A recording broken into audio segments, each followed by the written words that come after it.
हमने फलाना ढिमकाना product launch किया है, please come and buy it. Now we are in this very difficult situation where how does SEBI go back on its own work of the past so many years and admit that it was wrong? He's earning a cut on every single trade, so the influencer has every incentive to do yet more trading videos, get the guy to trade more, commission to आते जाएंगे. I mean, I don't know why it took our article for SEBI to wake up to this. They have all the data in the world. Motilal Oswal's Nifty MicroCap 250 index fund. There are two big issues unknowns with this microcap index fund. People sometimes ask me what separates me from a influencer. I get a salary every month, whether or not I tweet a single thing.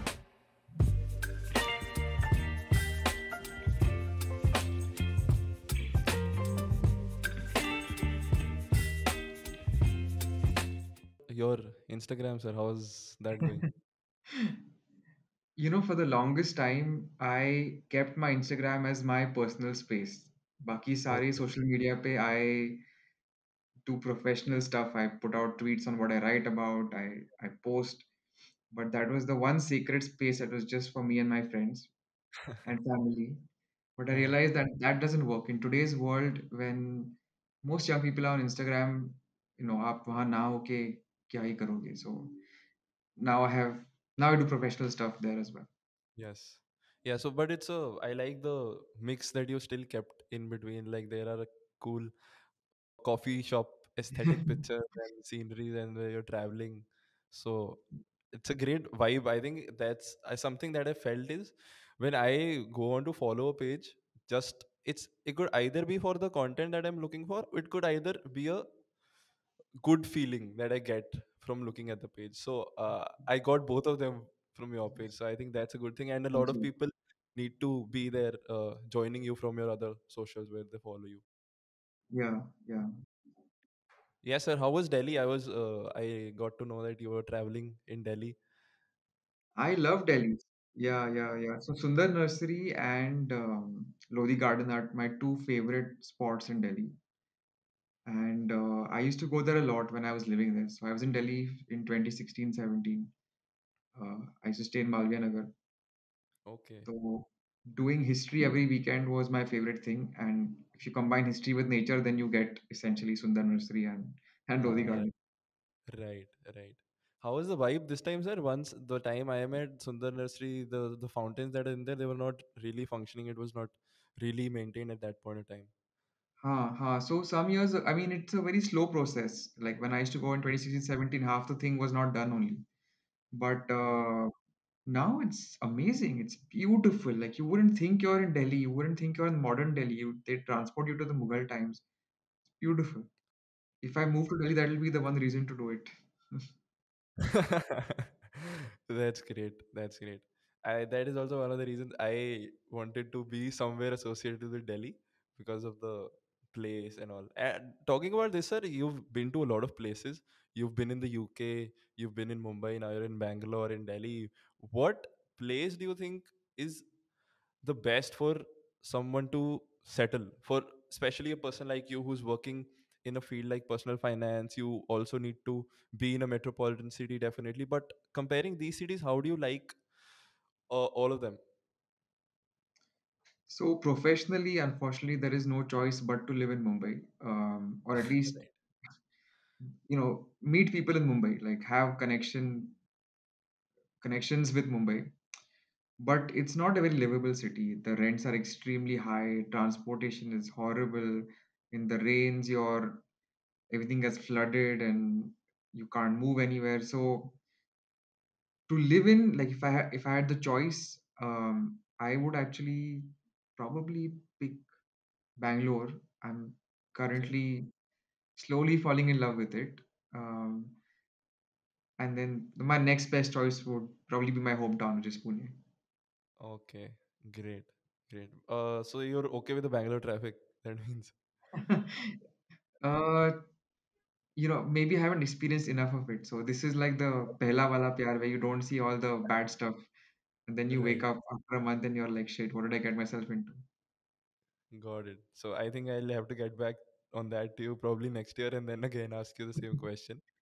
And then we would have a different answer probably. But I hope not if you like Bangalore.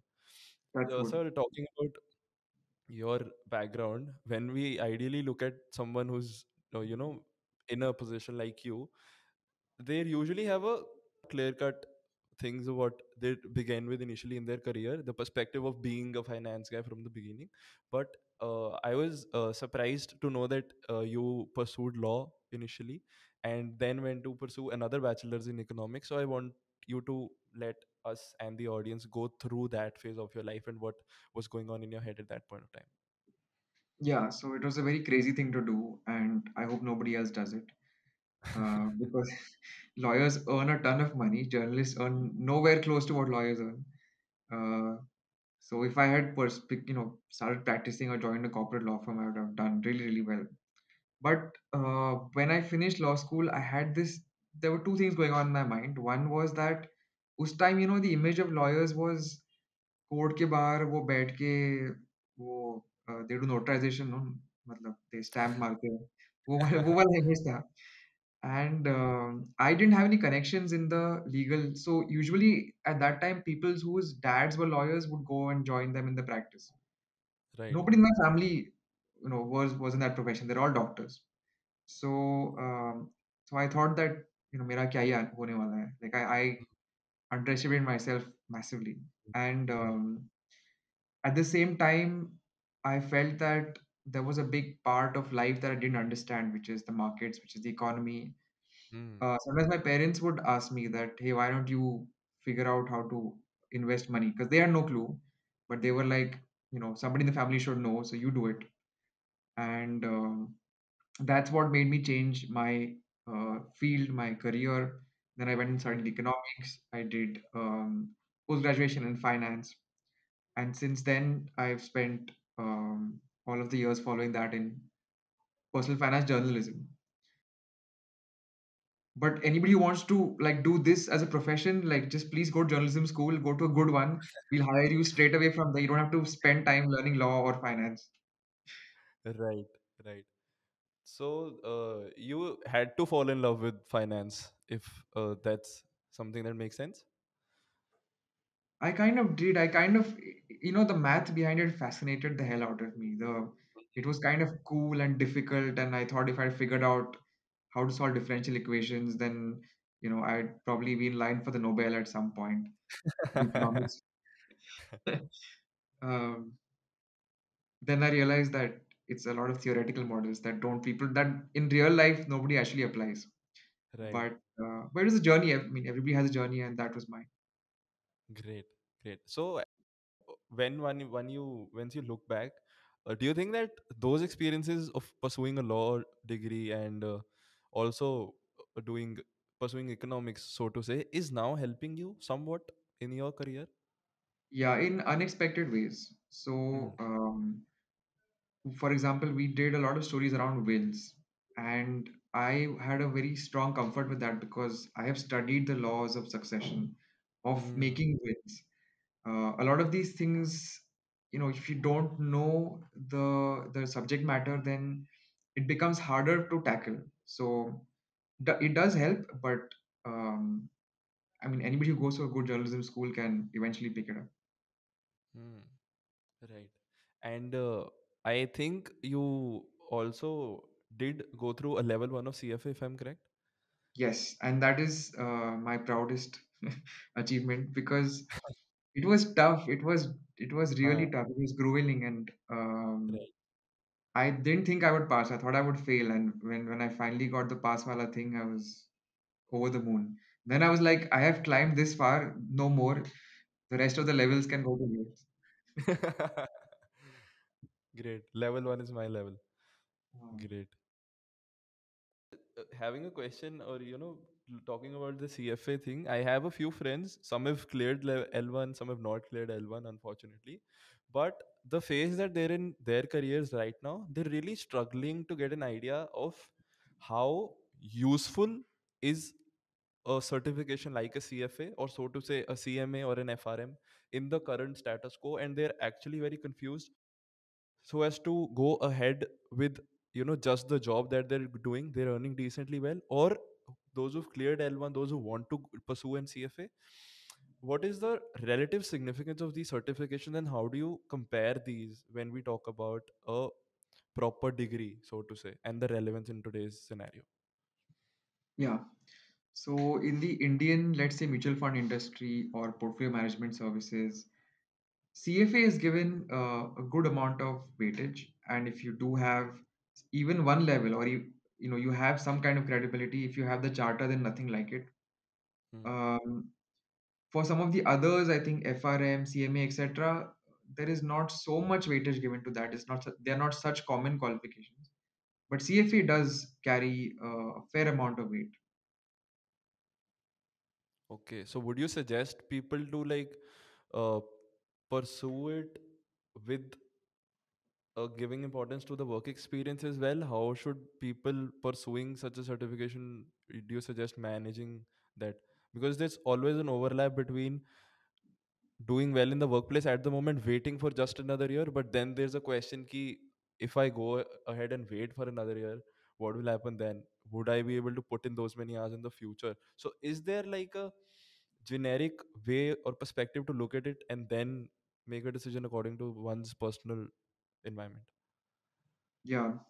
So my gut feeling is that WorkX is a lot more important than an academic qualification or even a good qualification like CFA. So um, if you're able to get a good job after level one, please go for the job. After level two, whatever at whatever stage, and if you can do it side by side, then great. But even if you can't follow it further, like if you think the job is too overwhelming, the job will always help a lot more. Hmm. Right. That's a perspective I think a lot of people will get, because even I was really confused about that. I was also once considering pursuing a CFA, but I thought of picking or thinking, I think the MBA would be a better thing for me to do now along with the work experience thing. But I find a lot of people very confused, and I'm glad that we could address this in the conversation. And another aspect about your life and your work, so to say, if we talk about journalism in a broad sense, I've always had this feeling of somehow doing what's the right thing. But there have been times that I had to, think if this thing might go to some controversial sense. For example, now that I'm talking about it, when there were farmers protests going on, there were a lot of violence going on there and a lot of stuff happening. And I was really hit with that. I was sitting at home, I couldn't be there, but I was like closely associated in the sense that I wanted the good thing to happen and at least violence not to happen. But then I thought of doing something, the water had crossed my head. So I thought of considering what I could do. So what I decided to do was simply make a video and put it on my Instagram. But while doing that, there was surprisingly an inherent fear ki what if this blows up too much. And there's always a fear associated with the fact that there might be some backlash even if you're doing the right thing. And now that I'm talking to you, I really need to address and hear from you that when you bring out stories that have a lot of repercussions in the environment that you're doing, and a lot of people are affected by it, some are positively affected, some are negatively affected. So if there have been times that you've been through such things that there are negative outcomes of the a story that you put or some action that you wanted to do, and how do you deal with it and how do you try to address it beforehand so that it doesn't go a lot of negative? Yeah, that's a great question. So let me first do the kind of addressing it beforehand wala part. Then Hmm. I'll talk about how I deal with it. So in journalism, whenever we do a negative story on somebody or some company, we have to give them a chance to put across their side.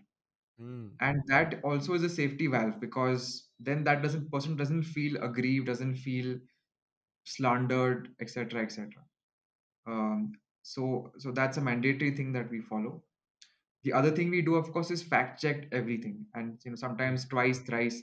The more controversial it is, the more we have to be sure we have evidence backing us up, because we never know who's going to file a case at what point. True. And it happens. It's very, very common. The other thing is, so now how do I deal with it? So On the other side of it, if I don't create controversy, if I only stick to the safe topics and tell everybody that they should have chai in the morning and it tastes great, I'm not I'm not doing a good job, right? Most good stories will bring out the truth, and the truth is uncomfortable. The truth will not be suitable for everyone. Right. So I remember when I did my first big story, which was negative for a mutual fund. So that time, what was happening is there was a lot of bad debt in mutual fund schemes, in debt fund schemes, and some investors were pulling out their money. Now, Okay. because in a debt fund you can redeem money any day, the people who were left in the scheme, they were exposed to even more bad debt because the Right. fund was selling the good debt to pay out the people who were exiting. And this Okay. was a vicious cycle. Right. So we wrote about this cycle, and there was one night at 10:30 when the CEO of that fund called me, and he went on for a good half an hour, 45 minutes. Normally, when you're a young journalist, CEOs don't themselves call you, like you have to get appointments and stuff. It's very Exactly. rare. And when they do and they're angry, it is terrifying Mm. because you don't know what they'll do, who they'll call, how they'll kill the story, etc., etc. Luckily, that didn't happen with that story, but it Mm. was a bit of an acid test for me. My editor backed me up. Mm. Everybody in the company backed me up. So, it was all okay. But it keeps happening. Every other day, we are pissing off somebody or the other. And Mm. that tells me that we're doing a good job. We never Right. do a negative story for the sake of doing a negative story, but we feel that we should tell the truth as we see it. We owe that much to ourselves and to our readers, whatever be the price. And one last thing I'll add before I finish. Often people have things that they want to say, but they are too afraid to say it. So they'll go to the Mm. media and say that, "Sir, aap likho. Right. आप हमारा नाम मत लो, but आप लिखो," which we sometimes do. But in doing this, they are doing a disservice to themselves and to our country, because ultimately we are a democracy. We have freedom of speech, and all of that only means something if you exercise it, if you stand up and run the risk of somebody suing you, somebody beating you up, whatever the consequences. Sure, you can go to a media as a source, and we will still carry the story, but it'll be a lot less impactful than if the person themselves stood up and said, "Hey, this is my story." Right. Again, that also stems from the fear that therein they feel a sense of courage in yourself and knowing that people like you are doing what you do. So I think then there's a easier route for those people to put the burden on you to Yeah. pull that thing off entirely. So when the first incident happened, did you discuss it with people, and was there a sense of like fear, not just within you but for the people across you as well, and then has that changed something within you? Yeah. So that time, thankfully, I was not managing a team. I was, directly the author, and I had a boss. So I had no worry about what will happen to my team. I have that now. So I feel a bit um, more careful, the need to be a bit more careful now for their sake. And I insist on fact checking, even if it means कि आप story delay कर दो, instead of carrying it today, we carry it tomorrow. We run the risk that some competitor gets there first, but we Mm. just have to be really sure. Right. That's actually really great to hear in 2023. I am glad to have met you and to listen to all these things with you. That Thanks, yeah. I hope there's still a lot of people like you and be backed up by an organization like Mint. But if I ask you this, comparing the scenario with the other publications or with the other competitors, so to say, that Mint has, and how do you think the whole space is moving in the context with putting out the right stories, taking out that risk, and doing the right thing? It's a great question. Hmm. So in organized media, there's a lot of complacency Hmm. because there is big money backing it. The owners are somewhere remote. They have other businesses. Um, So there's a tendency to just carry the same standard stuff. You'll have Hmm. headlines like government announces XYZ scheme, or Hmm. just the bare bones. There'll be Hmm. no criticism of it, no analysis, nothing. And what then happens is a lot of that original thinking and that courageous speaking comes from social media. It comes from YouTube. It comes Right. from even Insta for that matter these days. Hmm. um, it's not a good trend because at the end of the day, big organized media like a Hmm. newspaper is Hmm. accountable. If we write something wrong, it's very easy to catch us, to identify who's written it, to sue us, to hold us responsible. We have a reputation to protect. अगर Right. किसी YouTuber ने कुछ गलत कर दिया या कुछ गलत कह दिया तो Right. they have no response. It's not, nobody's going to, it's not easy to go and catch them. मतलब, of course, if somebody's really intent on it, they can do it, but Right. there is not as much accountability as there is with us. Hmm. Got it. And I also read a tweet. I think you posted this last night sometime, that there was a question around somebody giving you an opinion of how newspapers should just put out opinions, because the social media has now become the primary source of information. And there were a lot of contradicting opinions. Some people were agreeing with the fact that there should just be opinions, because social media is overruled and always gives us the first hand information. Then there were other aspect of people also who believe, or who've been receiving a newspaper every day, who'll wait for the right news to receive rather than figuring out themselves on what is actually true. Because what happens on social media is something people want to look at, they get to look at, and they don't really know if that's what they need to look at. So I wanted to understand your perspective on this thing, comparing newspapers and social media as a source of information. Yeah. No, so I was, with a group of investors in Bangalore. It was a small discussion around in a cafe. Hmm. And at the end of it, this guy walked up to me and said this. And it got me thinking that, Hmm. maybe he's right. We're just devoting too much effort to news, which is already out. I mean, TV is carrying it, the net is carrying it, our own website is carrying it before it actually appears in the print paper. Exactly, exactly, So exactly. who's going to wait for it to come there? Um, and I was also surprised. So, like you said, there were a lot of voices which said, no, no, we do want to get our news through print because that's more authentic, and they are correct. Like I said, we are more accountable, so it has to be more authentic. Um, so you know, I think that right now the skew in print media is too much towards news. If you look Hmm. at the big papers, you will find maybe 60, 70, 80% of it is just news. And what is news if you think about it?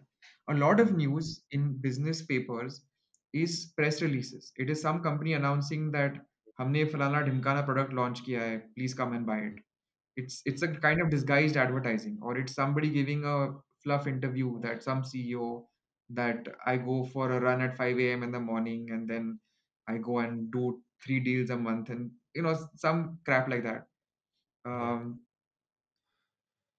Whereas the attention and energy and resources devoted towards analyzing that news is very, very small. Relatively, Mint within the papers is more proactive there. We do a bigger share of it, Hmm. but in general, I think print media, especially business print media, has to really think about just duplicating the same thing that is already out there. Hmm. Right.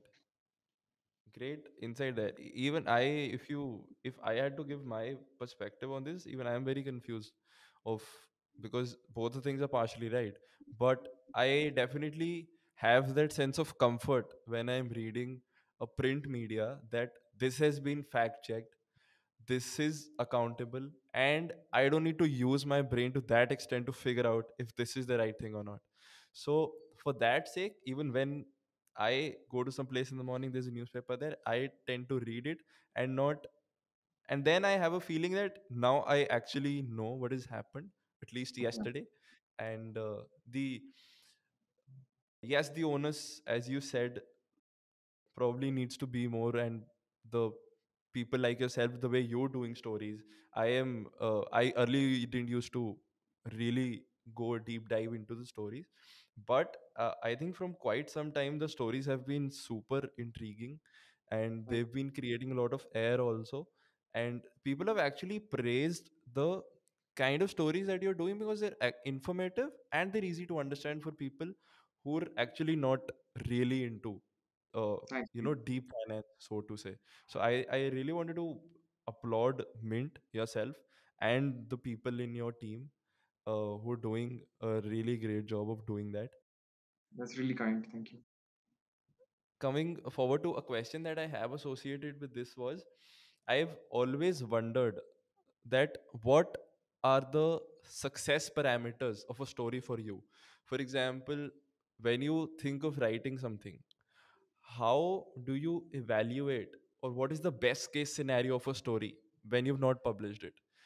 Is it to reach a lot more people, create a lot more impact, or saying just the right thing blatantly, or it's a mix of both? Because in the current media, at the stage it is, including the social media and including print media, there's a lot of clickbait things happening. People want you to click at what they're saying to get attention. That happened, which earlier didn't used to be the case. So how has this evolved with the print media? And the earlier part of my question, that what are the parameters that you want to evaluate a story on? Yeah.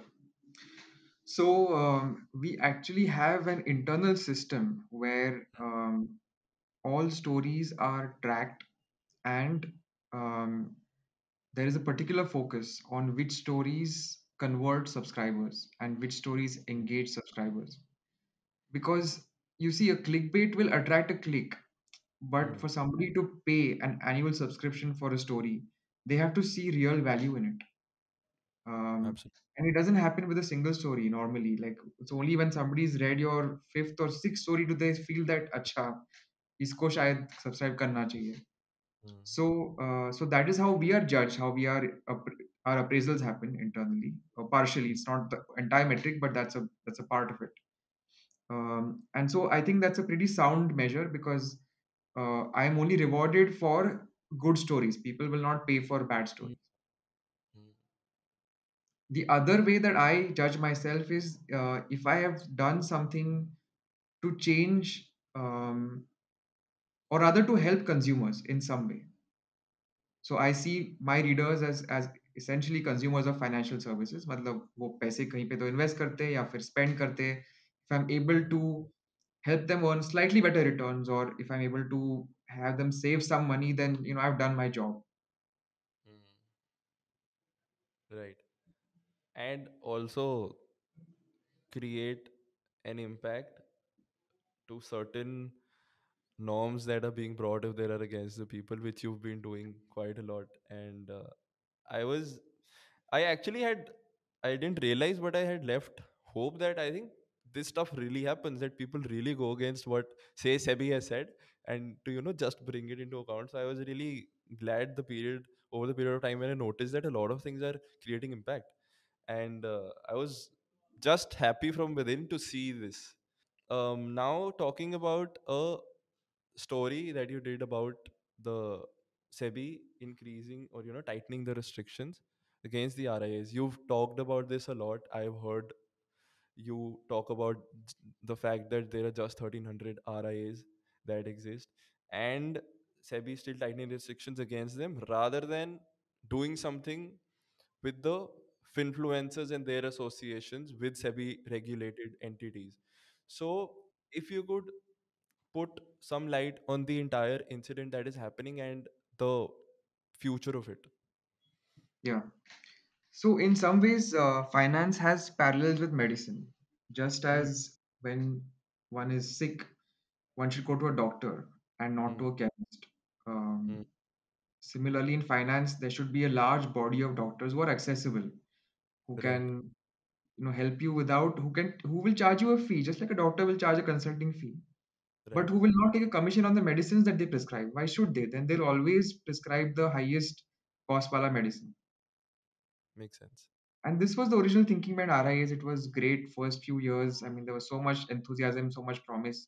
2013, this structure was brought into being. We have just crossed 10 years from Hmm. that time.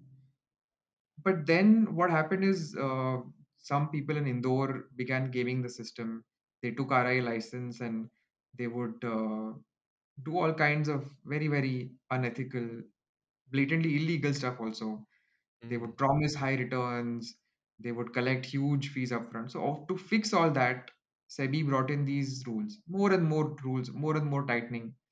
Hmm. What they didn't do, and I think in the recent SEBI board meeting, one of the whole-time members spelled this out really well. So there are two kinds of errors you can make: type 1 error and type 2 error in Hmm. statistics. Um, when you follow a policy to minimize a type 1 error, sometimes you magnify type 2. तो यहाँ Hmm. पे क्या हुआ that to fix the Indore problem, they ended up killing the rest of the profession. The 80-90% of RIs who were doing a great job, who were fighting really hard for their clients, उनको दबा दिया. तो now we are in this very difficult situation where how does SEBI go back on its own work of the past so many years and admit that it was wrong? I don't Hmm. think they will do that. I don't think uh, there isn't too much hope of any of that happening Hmm. in the near term. There could be, if there is sort of more devised thinking at a higher level, maybe ministry level, etc., something could happen. Um, but at least there is an awareness now among RIAs and among the people that what is happening is not good. Right. And if I were to put you, let's assume a hypothetical situation that you were the SEBI chairman, so to say. As of now, as the current situation, what would an alternative from your side be, considering the long term and just a positive externality for the entire financial system? Yeah. Um, so essentially, I would try to ease the supply side problem. So there are a couple of provisions in the SEBI rules. One says that just to be a person associated with financial advice, matlab just to be an assistant to an RIA, you need to have a postgraduate degree in Hmm. certain subjects, economics, I think management, maybe a couple of financial subjects, finance itself, and 2 years of experience. Now, the problem is to get experience, you have to work with an RIA. How are you supposed Hmm. to have experience from day one? Like, what are they expecting? That you should work in some bank, get commissions for several years, get used to that more way of working, and then somehow have a change of conscience and move to an RIA. I mean, that's not practical. So this has to be eased. Um, you have to let people who students who are bright who want to work their way up in the system to do so. So ease that off, ease those requirements. The other thing they say is RIs cannot collect fees for more than 1 quarter. Now, often the case is that they make a financial plan which is a multi-year financial plan. So uske fees to obviously will be more than 1 quarter. Hmm. Um, there are a number of other things. I don't want to go into all the technicalities, but essentially a lot of rules have to be loosened up. Hmm. Even I was a story by Mint on this. I was reading it, and there were a lot of experienced people who've been doing the job for a lot of years. Like there was some person quoted from Mumbai that he has say 30 years of experience doing what he's doing, and now how do people expect him to go and do a post graduation degree? How will that eventually change the amount of knowledge or experience that that guy has advising people? It's so ridiculous, Preet. Matlab, it's like you've given somebody a doctor's license, but every year you're making them sit the same medical college exam. I mean, every Right. 3 years. It's Hmm. nonsense. Right. Right. About the finfluencers, there's been a restrictions. I think there's a rule that now there was a report that I was reading from SEBI that they're wanting to have a discussion sometime soon on that.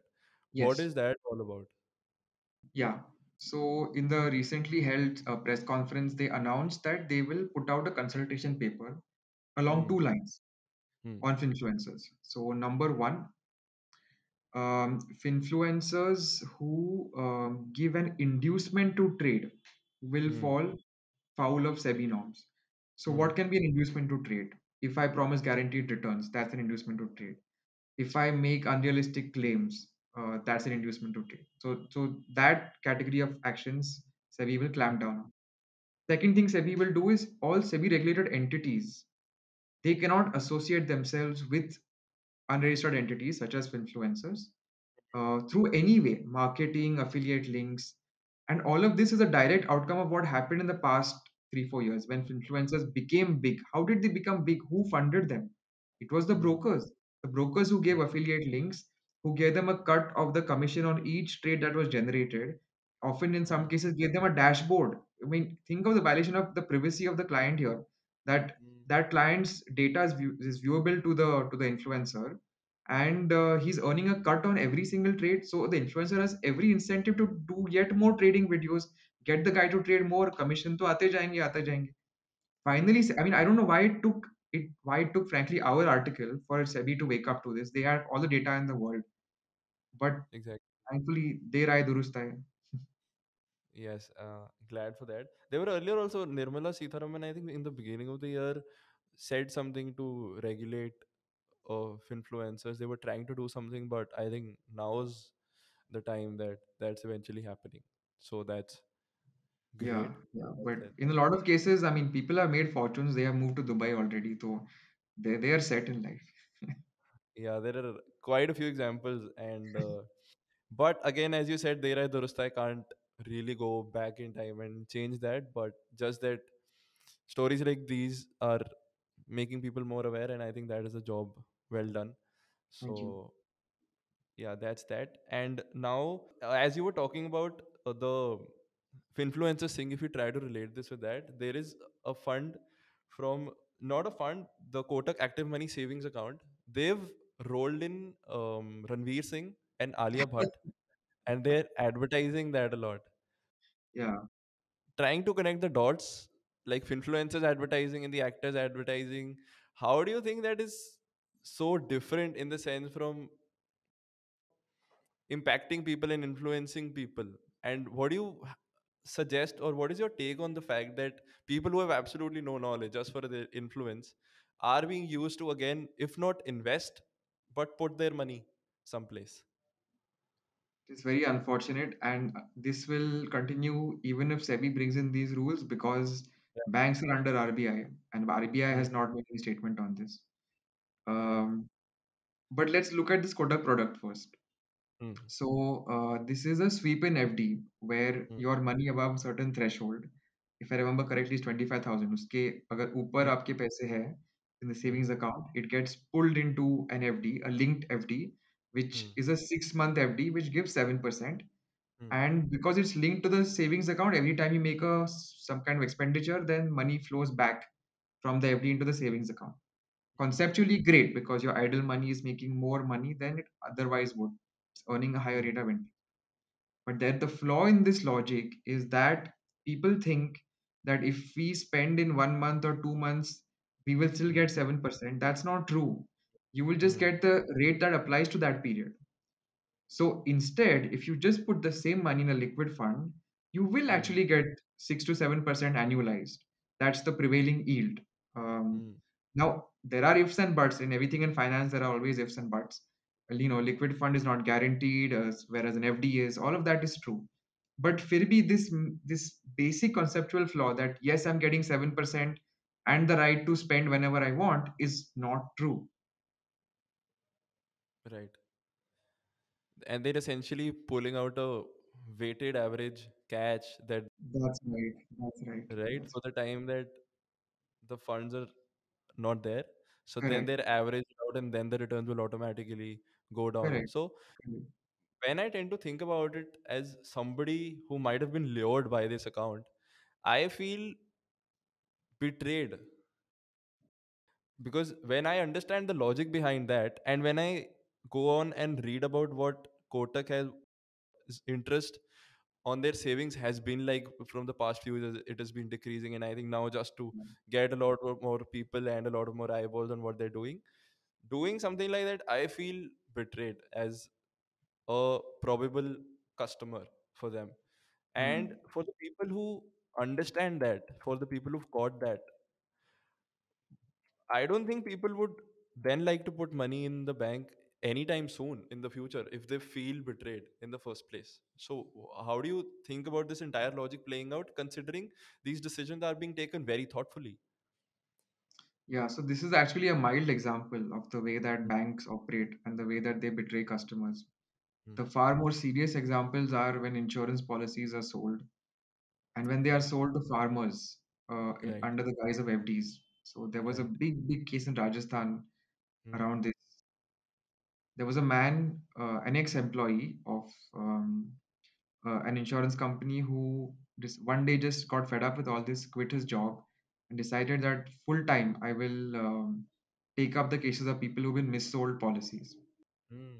And of course उसको उसका खुद का पेट भी भरना था, तो he would tell the farmers or whoever else कि आप उसके थोड़े fees मुझे दो. Hmm. But when this began expanding, the insurance company panicked and they put a case on him, data theft wala. For a while, he went to jail also. Then he Hmm. got bail. He won the case, filed a counter case, and he continued his work. And Hmm. but that has not made a dent in the mis-selling that goes on up and down this country in the name of insurance. And nobody seems to be interested in regulating any of that. Hmm. So, how do you suggest, or how do you think, if things were in of people like you, how do you think we can create a dent? It's really very simple. There is no point handing over commissions of 30-35% to a insurance agent. If you hand those kind of commissions, of course anybody will mis-sell. Yeah? Matlab, the Hmm. best guy with the best intentions. And we're all human beings at the end of the day. If a mutual fund distributor can manage their profit and loss in a 1% commission, what is wrong with doing the same for an insurance agent?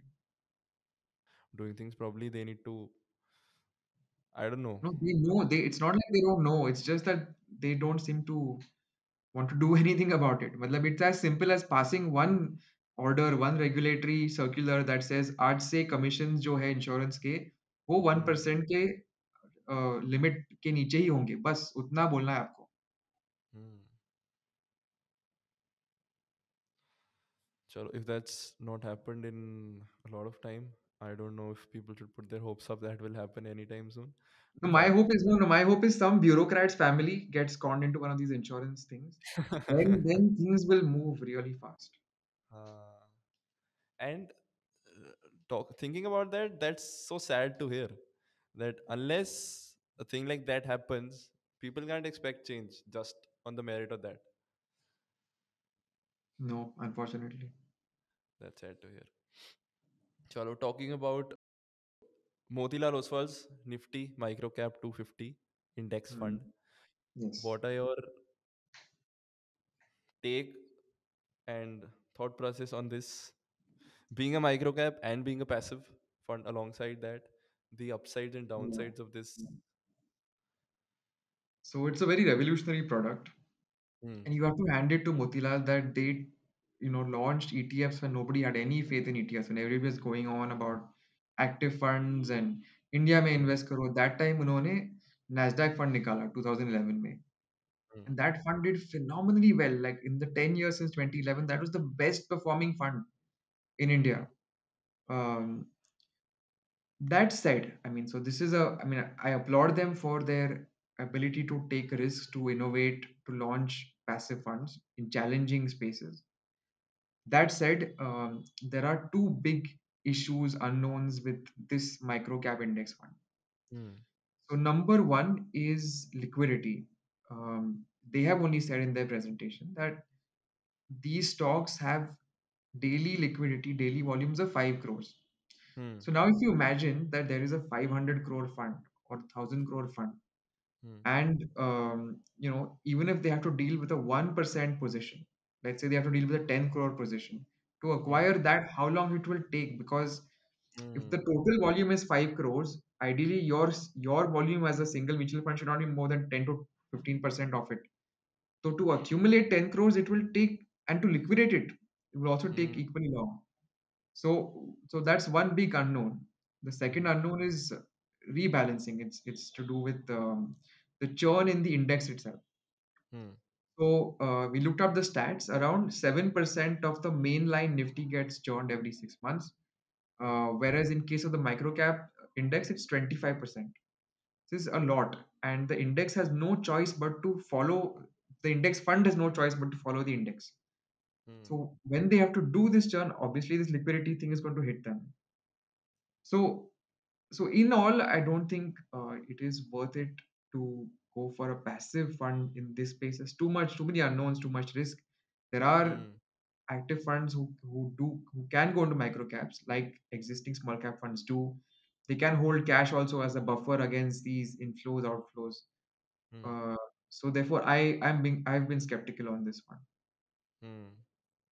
Right. And you're rightly so, and I'm glad that the opinion that gets put out is so brutally honest that if someone like you is not sure about something, then I think people understand the fact that some things need to be figured out themselves and then make the right call accordingly. And while the IPL was going on before, as the IPL ended and while the IPL was going on, there were advertisements around momentum investing talking about the fact कि जो player form में है उस player को खिलाना चाहिए and the idea being correlated with momentum investing by some mutual funds. So when I listen to it and I think कि इस argument को एक बंदा जो who newly wants to get investing, I would buy that argument because Mm. at the prima facie of that argument, it makes sense to me. Yeah. I've seen movies like the Moneyball where they put a lot of Mm. statistics and they, bring out the right team. That's the not necessarily the most famous team, but they Yeah. plug in the numbers. And when a mutual fund claims something, key they use funds or stocks that are in the momentum that are rising. Mm. एक तो I want to understand from you deeply how should people go forward with understanding that and probably your take on advertisements like these. Yeah. So, momentum investing tends to work well in bull markets, like it did in 2021. Hmm. Um, a lot of people were deploying it. Everybody from PMS funds. Deepa Shenoy had a very popular momentum investing strategy. Where there was a momentum index of I think the NSE, which even some Hmm. passive like UTI launched a passive fund on that. And of course, there were the usual active managers. Quant is the most famous example of momentum investing. Hmm. Hmm. Um, Unfortunately, in a stagnant or bear market, that strategy does not usually work. तो Hmm. फिर हमको देखना है that अगर हम दोनों periods पकड़े, bull and bear, bull and stagnant, net does it work? And Hmm. unfortunately, right now, there is not enough evidence of that. Hmm. Really, it came into fashion only in 2021. उसके पहले there were no serious attempts to implement it, and it hasn't gone through a full cycle. Hmm. So I would be pretty careful about it. I'm not saying it doesn't work. It clearly does in trending markets. Hmm. But you never know when the market will stop trending. Right. So that's one caveat. Now the advertising part, again, it's simple logic. You bet on the winner, kind of makes sense. But Uh, as with all advertising, especially financial advertising, there's always a tendency to exaggerate and to oversimplify something. hmm. Right. And do you think that's somewhat important, or do you feel that the audience, the that's being exposed to, which is the almost the entire India that's being exposed to an advertisement like that, do you think that the what is the level of understanding that's now progressing? We've seen the number of demat accounts rise from somewhat say X amount to Y amount, which is a exponential increase. and we all keep talking about the financial literacy that has been rising. And but when I see advertisements like this, I again put that to question, what is the real state of the financial literacy then, if that is the sort of advertisements and oversimplifying is still happening. So what do you think about that? Yeah, so in many cases, half knowledge is more dangerous than no Hmm. knowledge at all. Hmm. We did a story on these PNLs. verified PNLs where people were gaming the system, showing only a few days of verified, not showing their capital. It gave it kind of veneer of credibility, but actually, I mean, one of them is accused of drug dealing and of Hmm. collecting money illegally, managing money illegally. So sometimes the simplest of logic hides a more complex reality, and people get taken in by the simple story that's being told and end up losing money. Hmm. I'm glad that India is has seen the revolution that it has in the past few years. People have finally started moving from real estate and gold to Hmm. stocks Hmm. to various financial assets. तो ये तो बढ़िया चीज है. And despite all of my issues with influencers and the rest, Hmm. this one thing they have done Hmm. for the market, I'm glad. Hmm. Um, but वही है that it's a trade-off, right? I mean, do you prioritize the overall market expanding more, or do you prioritize people not falling for these things and losing their money more? Hmm. The trade-off essentially exists because there's not a single solution. So Right. yeah, that's right. And now if we relate this to your content that you put out on your own social medias, you've been having a lot of people wanting to look at just another post by yours on LinkedIn, or say a tweet on Twitter. They've been engaging, and that's been that must have been a great feeling always. And now you've also began your journey with Instagram, as you were talking about initially. So how do Yeah. you view your personal social media accounts and the following in the future? So, at a personal level, it Mm. messes with your mind because Mm. uh, I mean, you have to keep abreast of whatever is happening. You have to inform people. You have to. I mean, it feels good when you get a Mm. lot of response, but then you get into a cycle where you want to be yet more engaged. So then it reduces the space that you have in your mind for your own Mm. private life and your own other things other than your job. Um, but on a social level, I'm glad that I've been able to do something because um, the good part about being a journalist, people are sometimes ask me what separates me from a influencer. Like, am I not Mm. doing the same Mm. thing? And the good part is that I get a salary every month, whether or not I tweet a single thing, whether I not put a single LinkedIn post. Right. I don't have to take a single paisa from anybody Mm. to promote crypto, to Mm. sell some brokerage, nothing. Mm. Mm. Um, and we need voices like that in the public space. Right. Because what happens in organized media, what distinguishes journalists from influencers, is that the size of the media house allows, and the tradition that it has, allows you to separate editorial and marketing. So it's a very Mm. strongly held principle, editorial independence. We get ads from all of these brokers, mutual funds, everybody all the time in the paper, but that does not affect my ability to criticize them. That doesn't stop me from Mm. saying Motilal, I don't like Motilal Mm. microcap index fund. If I were an influencer and if they had sponsored something from me, what are the chances that I would have stood up and said that, hey, I don't think this is a good fund? True. You are accountable to the people and not to the organization, or the company that wants to promote something and what you're talking about. So in a way, that the onus is on the people in your case, and I think that must be a good feeling, that people are the ones who are actually judging you, and people are the ones who are giving you that love and acknowledging the fact that you're doing a great job and actually playing a role in your doing a great job. Yeah, no, it feels amazing.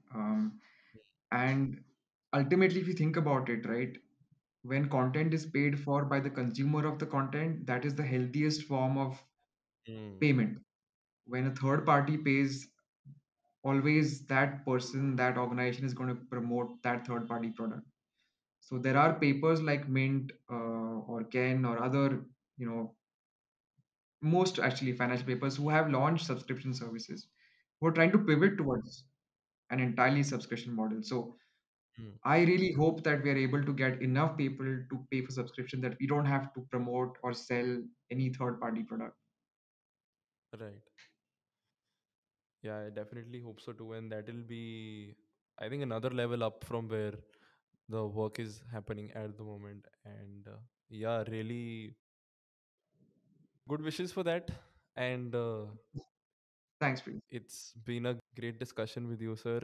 I think we'll wrap it Likewise. up here. Before we do, if you have anything to say to the audience that has been here with us and the audience that has stayed with you since long, any message for them? I'm very grateful for all your support and your ideas. A lot of my ideas come from you guys. Um, and it's essentially your story. A lot of the times we just tell the story of our readers. Um, so thank you for sharing those with us, through us. Um, and please subscribe to LiveMint. And now I sound like a YouTuber. Not to my channel, not to my YouTube channel. Subscribe to livemint.com. And even better than that, buy the physical paper. It feels good. There's no algo trying to sell you something based on what it thinks you want. It's just a plain old fashioned paper. Hmm. Great, great. And before we end this, I would like to thank you, sir, for taking all the time, and the audience who stayed with us for so long, and a friend of mine, Akshat, who helped this engagement come through. Thanks to him. And yeah, I think that's it. Thank you so much, people, for watching. Hope you liked it. If you like this, I hope that you like some other ones so you can check them out. And we'll see you in the next one. Thank you.